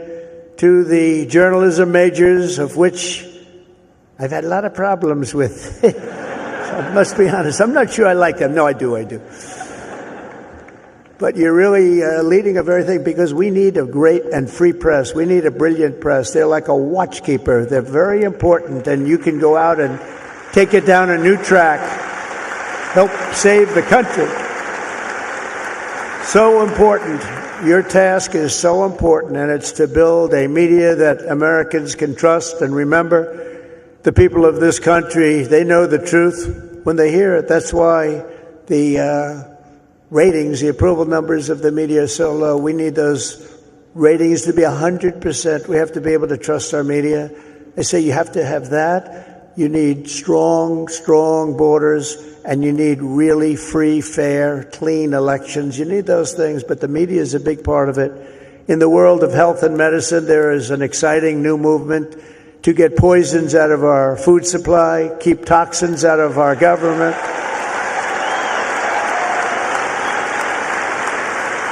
Clean out our environment and make America healthy again. And I think Bobby's going to do a great job, don't you? I think so. I think he's the guy we needed. And in government, it is the task of your generation to replace bureaucracy, graft, and waste with a new system that defends American freedom.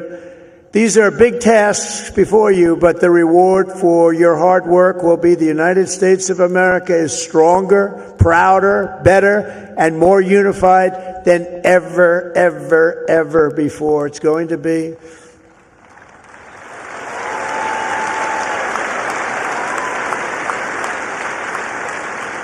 As you embark on this great adventure, let me share some of the biggest lessons I've learned from a lifetime spent building dreams and beating the odds. I beat a lot of odds. A lot of odds. A lot of people said, I don't know. But it worked out okay. Where are we? Oh, gee, I'm president. How did that happen?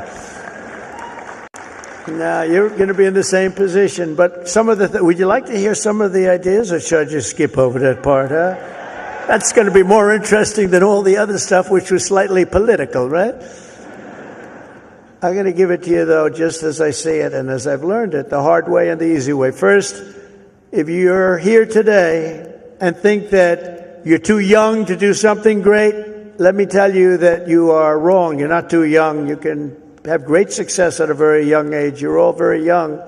In America, with drive and ambition, young people can do anything. I was 28 when I took my first big gamble to develop a hotel in Midtown Manhattan, the Grand Hyatt.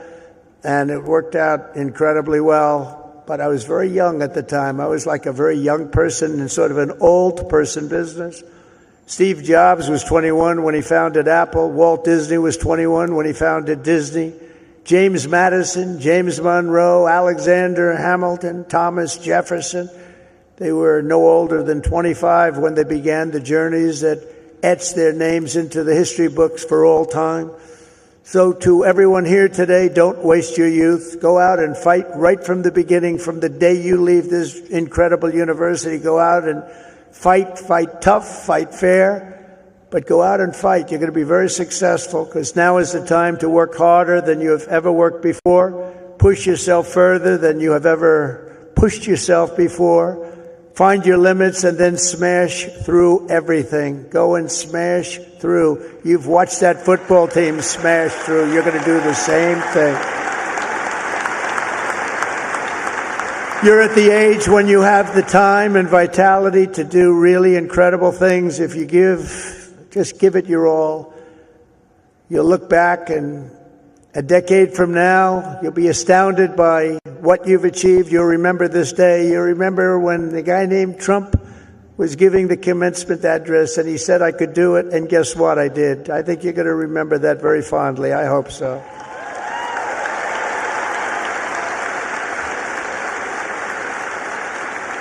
Second of all, and very importantly, you have to love what you do. Okay? You have to. I rarely see somebody that's successful that doesn't love what he or she does. That's way you really like. Work isn't work. It's fun. I find it fun. I work all the time, and I find it fun. If I didn't find it fun, I wouldn't be successful, whether it was real estate or in showbiz. I had a lot of different careers, but I loved real estate so much, and I was very successful at real estate because I loved it. I learned a lot from my father because I watched him work. He worked he was a workaholic. He loved to work. He's a good man. He was a tough guy, tough as hell, actually. Now that I think back, I don't know if you could even get away with that nowadays. He was tough, but he was a good man, I'll tell you. And he worked 7 days a week. He worked Saturdays, Sundays. It didn't matter. And I learned by watching him, he loved his life. He loved what he was doing. He had a great long-term marriage, a long, many years. He beat me on that one. Now, mine are very successful, but they haven't lasted quite as long. It was close to 70 years. That was a long time. I said, Pop, you beat me on that one. But you know what I learned from him? That he loved life, and all he did was work. I see people that don't work hard, and they're miserable.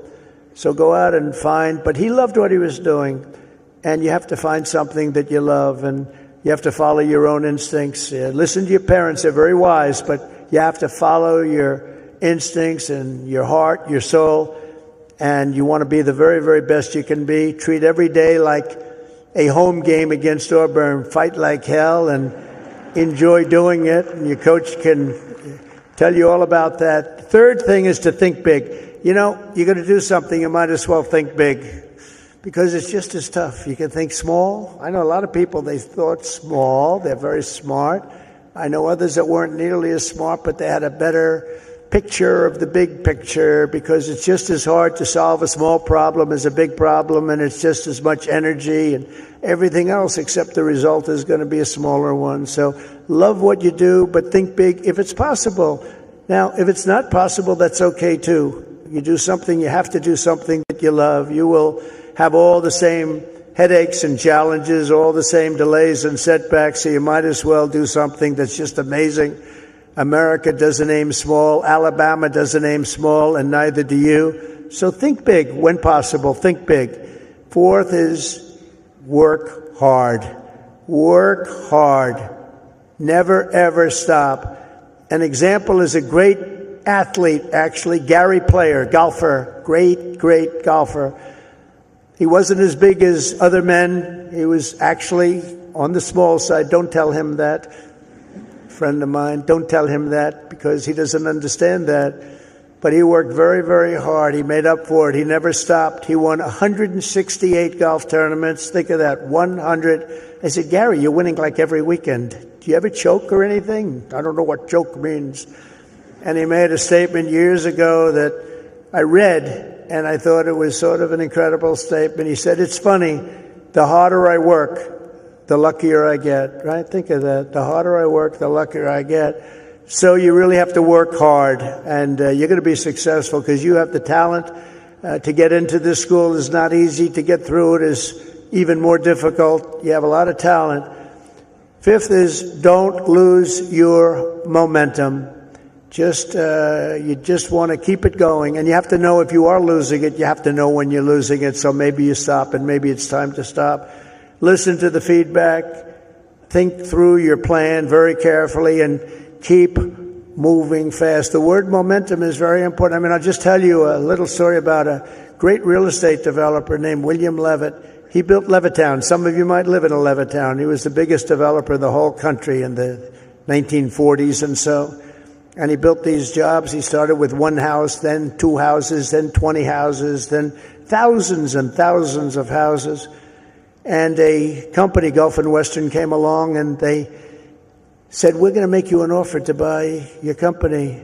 And they offered him a lot of money, more money than he ever thought he could make. And he retired, lost his momentum. He retired, and he led a beautiful life. He had a wife, I must tell you, it was his second wife. It was a trophy wife. What can I say? I don't like telling you everything, but we're all friends, right? Can we talk? We're all friends. He had a trophy wife, and he lived a different life. He moved to the south of France, but he it was a life of tremendous luxury. He had so many millions of dollars. He was given a fortune for the company, and 10 years went by, and then 15 years went by, and he got a call from this big conglomerate, Gulf and Western, and they said, we're not doing well with the purchase, because he used to pick up every nail, every piece of sawdust, every piece of wood, every chip, everything, and he'd sell it. He'd make a couple of bucks. Everything was perfect. They can't do that. You know, these big companies, they don't do that. You see it a lot when an entrepreneur sells to a big company and then he ends up buying the company back for peanuts later on. Happens a lot. But he was the best at what he did. But 15 years went by and he was so excited, and they sold him back his company. And he started, and he was going to tear apart the world because he got bored with a life of luxury. And he started building and building and building, and the markets turned on him, and he went bad. He lost everything, and he went bankrupt, absolutely bankrupt.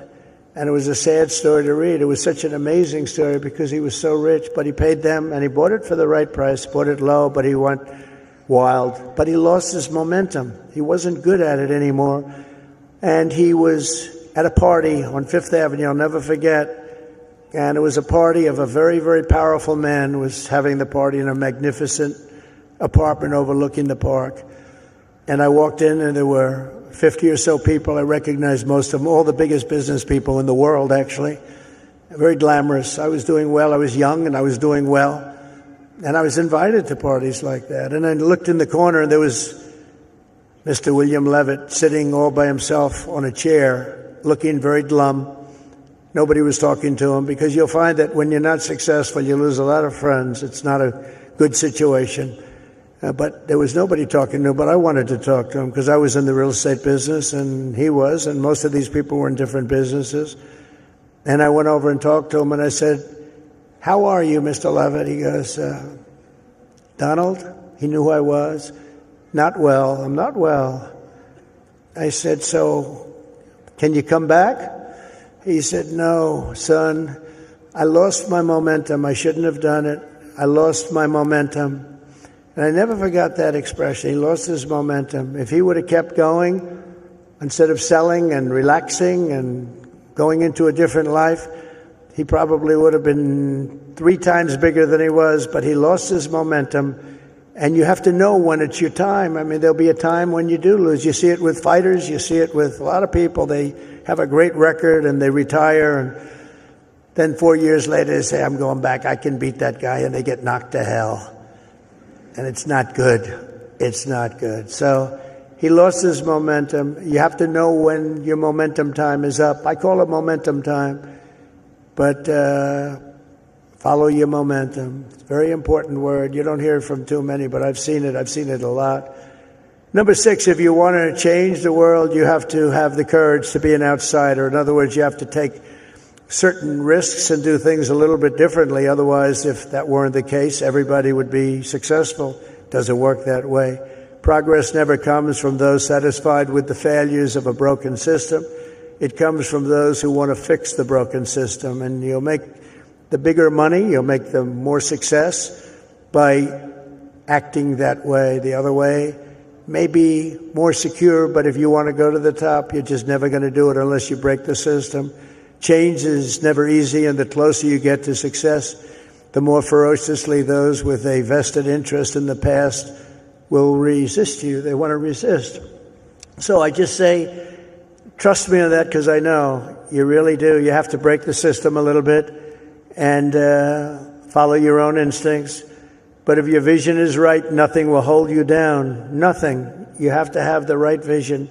If you look at some of these internet people, I know so many of them. Elon is so terrific, but I know now all of them, they all hated me in my first term, and now they're kissing my ass, Do you know? It's true. All of them. It's true.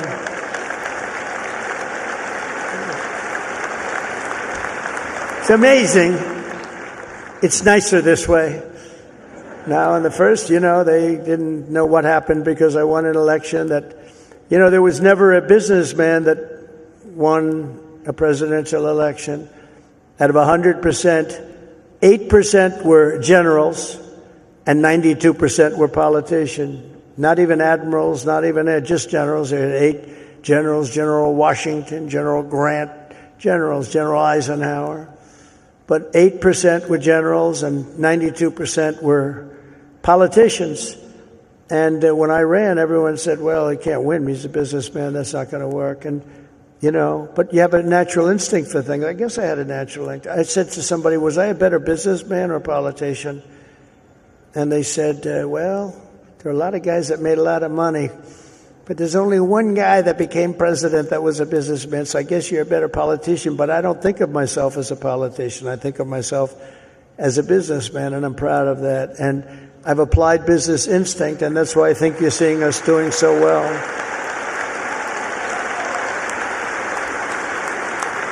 So number 7 is to trust your instincts, common sense. You can go very far in life with common sense. And I applied that to politics because some of these things, like they had open borders. Let everybody in the whole world flow into our country. That's not common sense. They had transgender for everybody. We ended that, if you noticed, okay? But they had transgender for everybody. They said, I said, this is not working. This is not going to work. As I said before, so simple. Men playing in women's sports. Did you ever see some of the records? Did you ever see some of these boxing matches? We have to protect. These women are great athletes, but we have to protect. If you looked at the Olympics where they had transitioned people going into the boxing, where the women had boxing, and they had a great champion, a female boxer. I mean, after one punch, she walked back to the corner and said, I can't get hit like that. I've never been hit like that before. You look at all the volleyball players that have been hurt so badly with balls that are hit at levels that they've never seen before. But the greatest is like weightlifting. You ever see the weightlifting? Where they have a record that wasn't broken in 18 years? And they have, should I imitate it? My wife gets very upset when I do this. She said, darling, it's not presidential. I said, yeah, but people like it. Should I do it or not? All right, I'm in trouble when I get home, but that's okay. What the hell? I've been in lots of trouble before. But no, you look at the weightlifting where 18 years it stands, and they have this young woman, and her parents are right where you are in the front row, and they're so proud of her, and it's like 209 pounds, and she's going to lift that. The record stood for 18, think of it, 18 years, and they put an eighth of an ounce here, and an eighth of an ounce here, little bit, and she's going to do it. Mom, I love you. I'm going to do it for you, Mom. And she goes, and she lifts, and she gets it. And, Mom, I'm going to do it, Mom. Can't do it. And then a guy comes along, or a gal, or whatever. A transitioned person comes along. And he was a failed weightlifter as a man, but he comes along, 206 pounds. They put the little thing on, and he goes, boom, boom. And breaks the record like by 119 pounds. That's not right. The other one is the swimming. You've heard me talk about it. Great swimmers, and they rose to the top. Women swimmers, and they grew up together. And they're Olympic-class swimmers, and they're qualifying for some big tournament. And now the race is getting ready to start, the big race, and one young lady, she was going to set the record. She fought all her life to set the record. She has to win it by one ninth of a second. Think of that, 1/9. I don't like those odds, 1/9 of a second, right? But she looks to the left and she sees all the friends that she grew up with down in California, from all over the country. They're all the best swimmers. Then she looks to the right and she sees the same thing, but there's a person next to her who's a giant. And she looks and she, oh my God, who is that? I don't recognize that person. That was a person that transitioned, and he had the wingspan of Wilt the Stilt Chamberlain, if anybody knows what. And as you know what happened, she was very, very badly injured in that meet because he went by her so fast that she was windburned. They had to take her out. She got serious windburn. He flew back and forth, and she didn't know what, but she got the hell knocked out of her, knowing that I'm only kidding. She wasn't windburned. She was just beaten by a lot. Or the race, did you see the race where they had the best female runners, and they had a guy who was a decent runner, a long-distance race, and he won by 5 hours and 19 seconds. Normally you win by like 12 seconds, 2 seconds, a quarter of a second. He won by 5 hours and 19 seconds. It's crazy. And honestly, it's demeaning for women, very demeaning. These are great athletes. It's very demeaning, and we're going to protect women. We're going to protect women. We're going to protect everybody.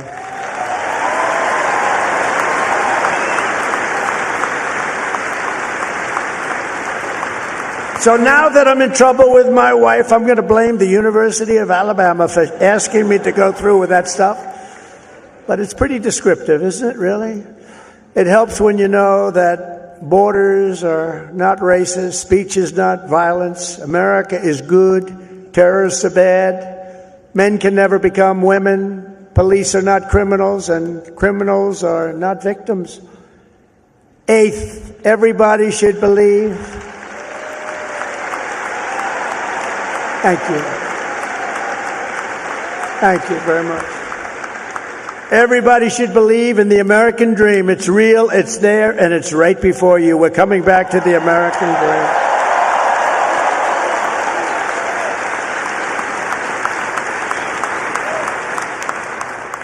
dream. Ninth, think of yourself as a winner.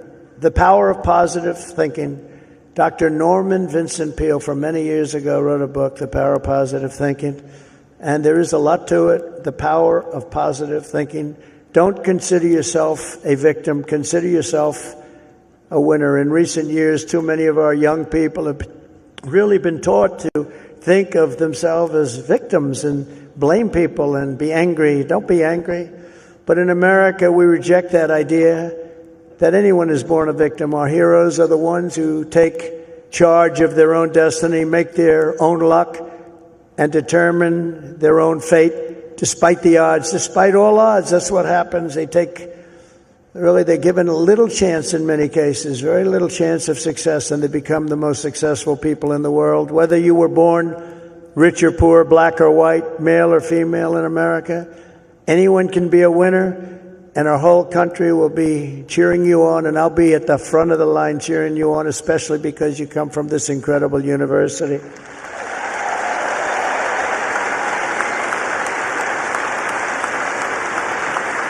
And next is to be an original. The old-time greats were people who had the confidence to be a little different.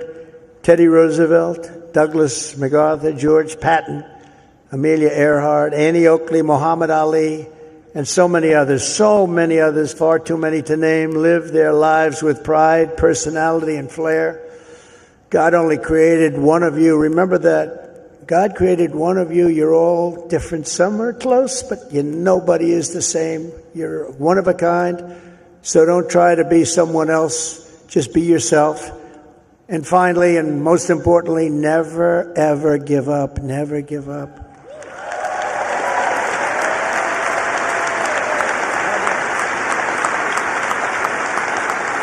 Never give up. And I've learned anything in life, and it's so true. One of the most important things you can learn, if you just went a little bit longer, if you just held out a little bit longer, you would have been successful. Well, the stories of that are legend. But I've learned that perseverance is everything, so whatever happens, no matter where you are in life, stay optimistic and just keep pushing forward. Just don't stop. Never, ever give up. Victory is right around the corner. I've watched Coach Saban win games that really were virtually over. You've seen it. You've been in the stands. You won a couple of games. I said, Coach, you got lucky as hell. He said, I didn't get lucky. I'm a talented guy. You know, those little touchdowns that come out of nothing. He's amazing. But he's a guy that doesn't quit and doesn't know what the word quit even means. He couldn't define it. He took victory out of the jaws of defeat, and you can do that too at every stage in my career. My enemies, of which there were many and probably are right now, I can think of a couple of people that don't like me too much right now. But they said that they have to do everything they can to keep me from winning, to keep me from making it. And I'm representing you, so I have to make it. I have big shoulders, but these are big shoulders. I have to win for you. I'm not winning for myself. I'm winning for you. Do you remember when they said that Donald Trump will never become president of the United States? Remember Barack Hussein Obama said that? Barack Hussein Obama. Donald Trump will never be president. Like 50 other politicians said that. Where are they now? Oh, let me see. Oh, there they are. Where are they now? But here I am standing before you as the 45th and 47th president.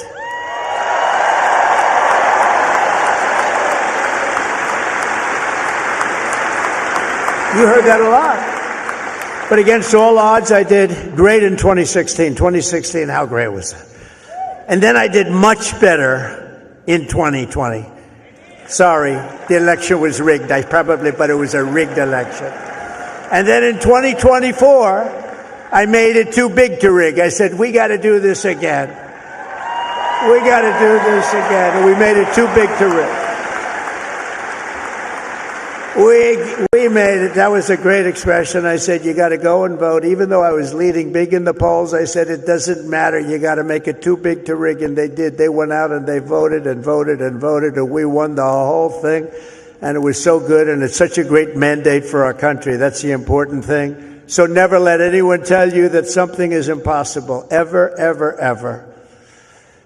In America, the impossible is what we all do best. There is nothing you cannot do if you are willing to fight for it. You got to fight, fight, fight. Oh, I've heard that expression.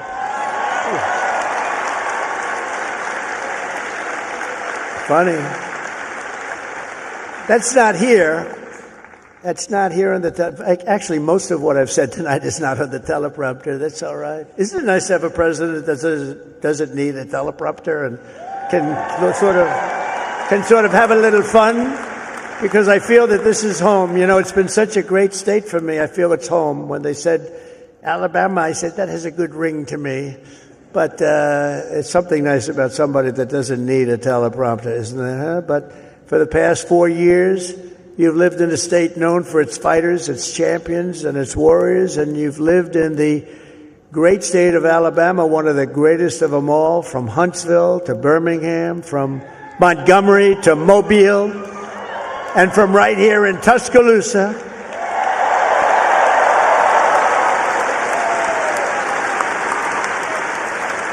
To the gleaming shores of the Gulf of America.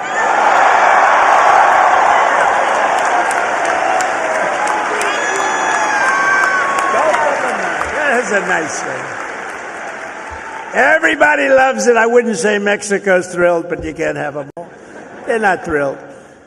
You continue the legacy of Alabama legends who blazed the trails, won the games, tilled the fields, forged the steels, built the ships, and gave us the victories that built America and changed the world. The entire world was changed by our victories. This is the state that gave us the might of the Iron City, the power of the Saturn V rocket, and the roaring engines of Talladega. Talladega. We love Talladega. We love Talladega. This is the state that gave us nothing but victory, the state of some of the greatest heroes in history, like Willie Mays, Jesse Owens, Joe Louis, your coach, Nick Saban, Hank Williams, and many others. Some of you will leave here today and travel the world, but you will always know that this state this is really sweet home Alabama, right? It's always going to be your place. I sort of feel that way myself, because from a political standpoint, it's just been, we connected from day one. From the first day I set my foot on this beautiful soil, I connected with Alabama.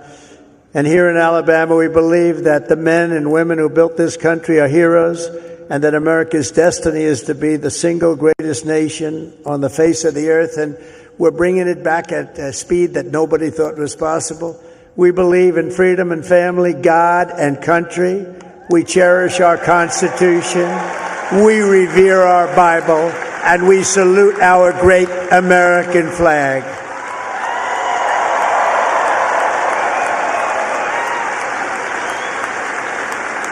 We honor our police. We respect our veterans, and we always stand for our one and only national anthem. We love our national anthem. We believe in strong parents, strong values, strong communities, and very strong borders. And we believe that the United States military is the greatest force for peace and justice the world has ever known. We have a great military. We just had people that didn't know how to lead it. We believe the South is beautiful, Alabama is great, and America is our home. We believe in the SEC and the USA.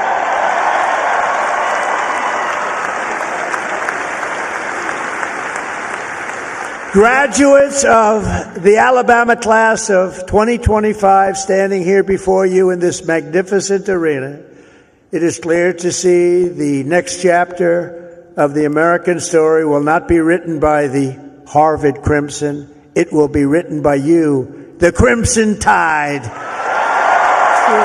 That's true. That's true.